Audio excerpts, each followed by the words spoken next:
ትንቢተ ኢሳይያስ ምዕራፍ 43 አሁንም ያዕቆብ ሆይ የፈጠረህ እስራኤልም ሆይ የሠራህ እግዚአብሔር እንዲህ ይላል ተቤዥቼሃለሁና አትፍራ በስምህም ጠርቼሃለሁ አንተ የእኔ ነህ በውኃ ውስጥ ባለፍህ ጊዜ ከአንተ ጋር እሆናለሁ በወንዞችም ውስጥ ባለፍህ ጊዜ አያሰጥሙህም በእሳትም ውስጥ በሄድህ ጊዜ አትቃጠልም ነበልባሉም አይፈጅህም እኔ የእስራኤል ቅዱስ አምላክህ እግዚአብሔር መድኃኒትህ ነኝ ግብጽን ለአንተ ቤዛ አድርጌ ኢትዮጵያንና ሳባንም ለአንተ ፋንታ ሰጥቻለሁ በዓይኔ ፊት የከበርህና የተመሰገንህ ነህ እኔም ወድጄሃለሁና ስለዚህ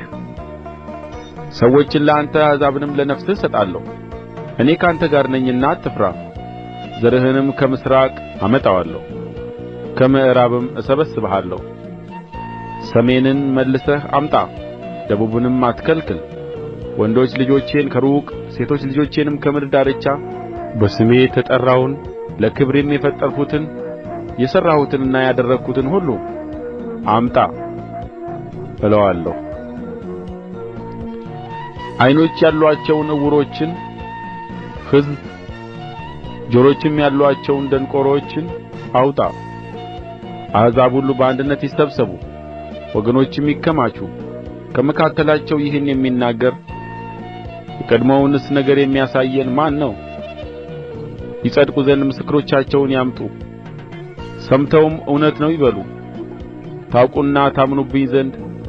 እኔም እንደ ሆንሁ ታስተውሉ ዘንድ እናንተ የመረጥሁትም ባሪያዬ ምስክሮቼ ናችሁ ይላል እግዚአብሔር ከእኔ በፊት አምላክ አልተሠራም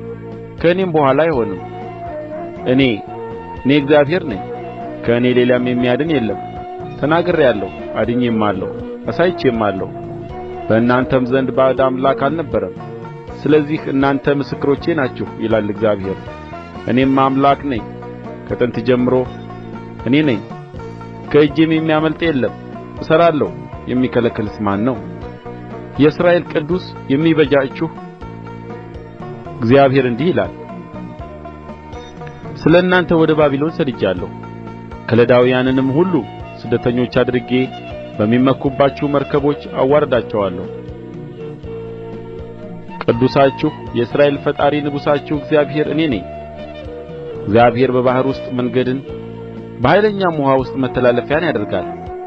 እግዚአብሔር ሰረገላውንና ፈረሱን ሠራዊቱንና አርበኛውን ያወጣል እነርሱ ግን በአንድነት ተኝተዋል አይነሡም ቀርተዋል እንደ ጧፍ ኩስታሪም ጠፍተዋል እግዚአብሔር እንዲህ ይላል የፊተኛውን ነገር አታስተውሉ የጥንቱንም ነገር አታስቡ እነሆ አዲስ ነገርን አደርጋለሁ እርሱም አሁን ይበቅላል እናንተም አታውቁትምን በምድረ በዳም መንገድን በበረሃም ወንዞችን አደርጋለሁ ምስጋናዬን እንዲናገሩ ለእኔ የፈጠርሁት ሕዝብ የመረጥሁትን ሕዝቤን አጠጣ ዘንድ በምድረ በዳ ውኃን በበረሃም ወንዞችን ሰጥቻለሁና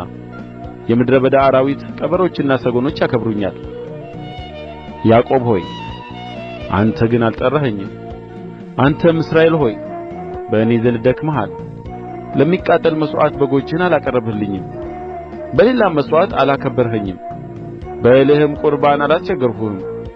በዕጣንም አላደከምሁህም ዕጣንም በገንዘብ አልገዛህልኝም በመሥዋዕትህም ስብ አላጠገብኸኝም ነገር ግን በኃጢአትህ አስቸገርኸኝ በበደልህም አደከምኸኝ መተላለፍህን ስለ እኔ ስል የምደመስስ እኔ ነኝ ኃጢአትህንም አላስብም አሳስበኝ በአንድነትም ሆነን እንፋረድ እንድትጸድቅ ነገርህን ተናገር ፊተኛው አባትህ ኃጢአት ሠርቶአል መምህሮችህም በድለውኛል ስለዚህ የመቅደሱን አለቆች አረከስሁ ያዕቆብንም እርግማን እስራኤልንም ስድብ አደረግሁ